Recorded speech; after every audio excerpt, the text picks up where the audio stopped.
everyone, and welcome to today's September 20th General Hospital recap. As always, don't forget to subscribe so you don't miss any of our videos or recaps, and make sure you click that little bell down there to be personally notified as soon as we upload a new recap. And I have been poking around YouTube and have discovered a few things I can do, so I will be adding a poll in each video, and you'll be able to see it'll show up here, and all you do is click it and it'll show down. And also, I've revamped our end screen so you can watch tomorrow, once I upload it, I'll add it on tomorrow and the previous day's General Hospital if you haven't already seen it. So a lot of excitement, go check that out. You'll see the poll up here sometime during the video, so let's get right to it. In Monaco, Anna and Finn arrive. He keeps giving her a hard time, and she's like, focus on the greater good. She spots Cassie in a cafe, and Anna's gonna create a situation. Anna slips something into Cassie's drink while she distracts a waiter, and Finn is watching and is like, oh my goodness, and then runs to help Cassie because Cassie drinks it and has a reaction. He has an anecdote to her allergic reaction. She thanks him so much. By the way, the actress is Jessica Tuck. I looked it up because she looked really familiar. She played Nan Flanagan in True Blood, so if you have seen True Blood, that's where she's from. He tells her they should go to the hospital, and she doesn't want to. She's not a hospital person. She doesn't like hospitals. She asks him some questions, and he says he's an infectious disease specialist, and she says, well, then you found the right person. She has very delicate health, as she puts it, and she asks him to stay, and he says he's taken too much time from his friend, that's who he's here with, and she's like, okay, you know, it was really nice to meet you. And then he goes and sits with Anna, and he's like, well, this plan was a bust. And Anna's like, not so fast. At Kelly's, outside, Nelle turns out she is being evicted from her apartment because it is being sold, and Michael says that it's no big deal, she could move in with him, and she's like, no, it's way too soon. And she's like, I'll figure it out. And he kind of tells her she's overreacting, and she's like, excuse me, you've never been in my position. She takes her piece of paper back and heads off. Okay, so I have some mixed feelings about this. She knows his financial status and that he grew up with money, so it shouldn't surprise or offend her when he doesn't see her being evicted as like a big deal. So as much as I understand her being upset and her frustration, because I've been there, I can't really get behind it. But she is totally justified in her feelings. Being taken from your home and not knowing where you're going to end up is very jarring, so I'll give her that. But not this whole being upset with Michael, because, like, of course Michael's not going to understand something like that. He's never been through it. Only people who've been through it know. So, like, I don't get it. Carly kind of saw the whole thing, and she asks Michael if he's broken up with Nelle, and then they move inside. Michael believes Nelle's story when it comes to her fiance. He understands why she didn't tell him, and he accepts it, and Carly is like internally seething. Carly wants him to care more about what happened. So Carly's like, okay, if she is innocent, wouldn't it be better for her to get even more proof to exonerate her completely so this isn't hanging over her head? And Carly just can't back off. She can't. She thinks that Michael could be being targeted right now. I'm like, Carly should contact his family, Zachary's family. She brings up prenups, and he's like, first of all, like, marriage is nowhere on the table. And she's like, no, I know what kind of person you are. You're like a throw your heart in kind of person. You're not going to be thinking about a prenuptial agreement. And she's worried because she's already lost a son, and she doesn't want to lose him. And she wants him to at least talk to Zachary's family or the police, at least to give her peace of mind. And he thinks she's being ridiculous, and she's like, well, I'd rather be ridiculous than lose you. Carly would be happy if Nelle was innocent, because then Michael's out of danger. And he gets it, but he believes Nelle, and nothing will change his mind. And I'm like, well, now you're just being stubborn. But of course, you're Carly's son, so what do we all expect? She'll respect his decision, but she's not happy. But after she leaves, I think he listened a lot more than he's letting on. Because, like, he can't let her have this win, or else she'll never stop trying to control his life. So he's just kind of, you know, he's got to do it on his own now. At General Hospital, Kiki is at work. Christina is picking up Sam's jacket. She asks Kiki how everything's going. She's all about, you know, following her heart and reality checking herself ever so often because she's in such a different place than when she first showed up at Port Charles. And Kiki's got to go help Epiphany. Christina is going to go visit Molly in Parker's class and looks at her keys and is like, haha, this will be perfect. I'm like, what you doing? Also at the hospital, Dante finds Kiki. He's looking for Ava, and She's like, yeah, I can't get in touch with her either.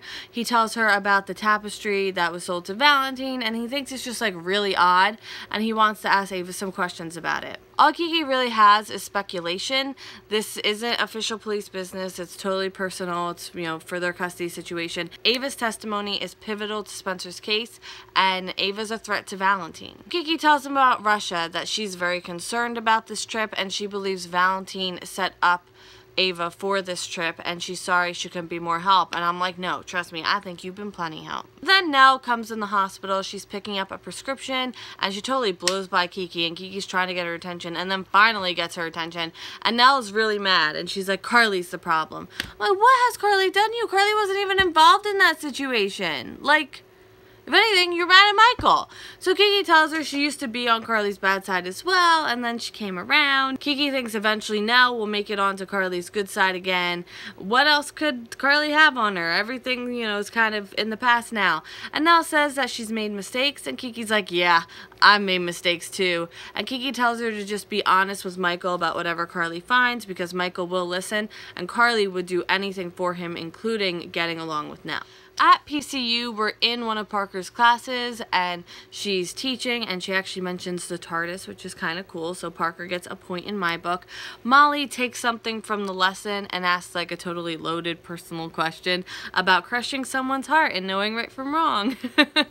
So the lesson goes on, you know, all about misunderstandings, stations in life, family, and in Jane Austen's world, love always wins, and, you know, they should all be so lucky. Am I right? Heh. Elbow nudge you through the screen.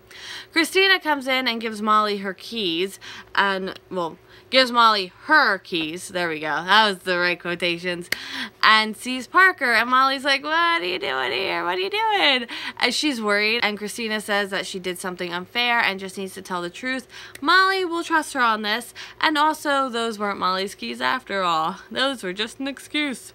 Christina and Parker talk. She needs to tell her something, and she needs to be honest with her. Valerie wasn't her date the other night. She was her wing woman, and Valerie wants to make Parker jealous because Christina had told her what had happened between the two of them. The next day, Valerie had kept up the act, and she doesn't want to cause any more drama in either of their lives. She also doesn't want to lie anymore. She mentions Aaron and how that ended forever ago, and I miss him. He did not get a fair shake on this show because he was amazing. Oh, by the way, Parker and Christina are both single now. Parker says she wasn't honest last time she came to town either. She's always regretted the way that she ended things, and Christina deserved much better than that. Are they good now?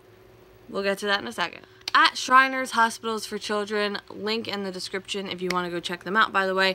Valentine and Charlotte are there for moral support for her friend. Lulu came too, which is totally a surprise to both of them, but more of a surprise to Valentine. Bailey and her mom thank Valentine for his help. Lulu also tells her that her nephew was in Shriners a few years ago, and they were amazing. And the spine screen app, that's what they were talking about before. Bailey's mom mistakenly calls them Mr. and Mrs. Cassadine, and they don't correct her, and Charlotte's like, hey, why didn't you correct her, because you're not married to each other? And they're like, oh, you know, now's not the time, we'll talk later. She has a lot more on her mind right now. And then Charlotte and Lulu go off to the playroom. Lulu comes back. She thanks Valentine for his handling of the situation. She's revised her opinion of him. He's not a monster, he's just a really bad person, right, Star? Star's a bad person. She understands. Lulu wants to know what Valentine went through because he's Charlotte's biological father, and she thinks she should know that. He says he was sent to boarding school to hide him from Helena. She'd have killed him. His father set up a trust fund for education but not medical, so his scoliosis went untreated. And now end scene. That came up fast. Lulu says no matter what happens with custody, she respects that Valentine is Charlotte's father and he'll always be in her life, a visitation and all. She still wants to know more about him and really understand him, and he thinks that she's looking for dirt, which why would she ask him? Like, that's just, she's a Spencer. She's smarter than that. He says he underwent a series of expensive surgeries, but the results were worth it. He was scared Charlotte might have inherited it from him, but he would have dealt with it like sooner, and Charlotte comes back. Dante comes in. He has something to tell Lulu about Valentine. Valentine may have gotten to Ava and convinced her to recant her statement, which would effectively pretty much kill Spencer's case. Cassie's companion gives Finn something from Cassie. They leave and Anna wants him to open it. The letter says, please come by and see me tomorrow at this address. Anna is ecstatic. This is perfect. This is better than she ever could have planned. Well, she did plan it. Parker wants her and Christina to find some real closure. They need to have a conversation. There's still things that both of them need to say and get out there. Well, let's do this now. They're gonna go somewhere private. Remember what happened last time? Michael makes a call. He asks someone to do something for him, so hopefully he's looking into this because he's smart. He's not stupid, you know? He doesn't want to like play into his mother's hands, but he's not stupid. Carly gets a text from Zachary Grant's sister. Oh my goodness, yay, I'm so happy. I was hoping they were like gonna really go with this. Star, you want to say hi real fast? You haven't said hi in forever. Hi. Say hi, Star. Okay, it's the one time she won't meow. The one time. Alright everyone, thank you so much for watching today's General Hospital recap. It is going up today. Hopefully you checked out the poll question. It showed up here somewhere. I hope. I don't know what it's going to be yet, but I'll come up with it while I'm editing. Let me know what you think of the polls. It might just be like, hey, what do you think of these polls? Because I'm original. Check out the end screen too. We're going to have some links. If you haven't seen yesterday's, it'll be on the end screen so you don't have to go searching. Thank you so much for watching and I will see you tomorrow. Okay, bye.